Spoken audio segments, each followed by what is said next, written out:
On s'est tourné vers la Belgique. Pourquoi? Puisqu'en France, hormis l'équipe, aucun quotidien aujourd'hui ne fait sa une sur le match de demain. Donc, direction la Belgique avec la presse qui est déjà justement à demain. La Belgique rêve avec les Diables. Les Belges disent beaucoup qu'on est arrogant, mais ils se trompent. Eux, c'est ça la différence d'un grand pays et un petit pays de football, c'est qu'eux, ils sont tellement contents d'être en demi-finale qu'ils se sentent obligés de faire la une sur l'exploit de leur équipe. Pour nous, c'est tellement naturel d'être en demi-finale de Coupe du Monde qu'on ne se sent pas obligé à J-2 de forcément faire des unes dans tous les jours. On vous appelle MAP, la machine à polémique. Et puis selon un sondage publié par le compte officiel de la Coupe du Monde, eh bien la France est désormais favorite de la compétition. 65% des sondés pensent que la France terminera championne du monde. Pour vous, c'est la Belgique qui est favorite par rapport à la France? Non, mais 50-50 entre la Belgique et la France. Il n'y a jamais 50-50. Mais pourquoi là, les Belges seraient moins favoris que les Français? Ils ont marqué plus de buts que les Français. Ils me paraissent développer un jeu plus spectaculaire.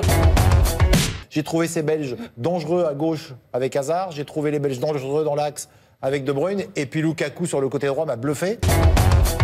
Je pense que de tous ces attaquants, Kylian Mbappé me paraît être assez largement au-dessus. Même au-dessus de Eden Hazard.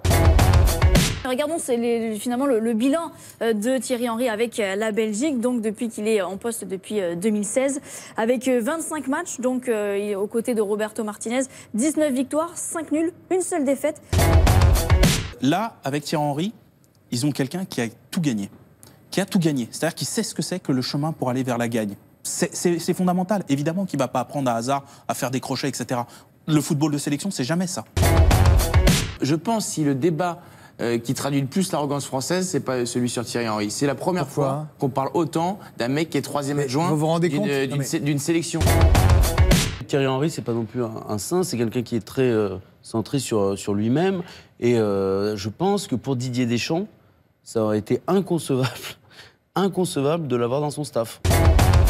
Je peine à mesurer ce que peut apporter Thierry Henry au quotidien aux attaquants, mais voilà, la star, c'est pas lui. La star, c'est tout sauf lui. La star, ce sont les 22 acteurs. C'est De Bruyne, c'est Hazard, c'est Lukaku, c'est Mbappé, c'est Griezmann, c'est Varane, c'est Nkanté.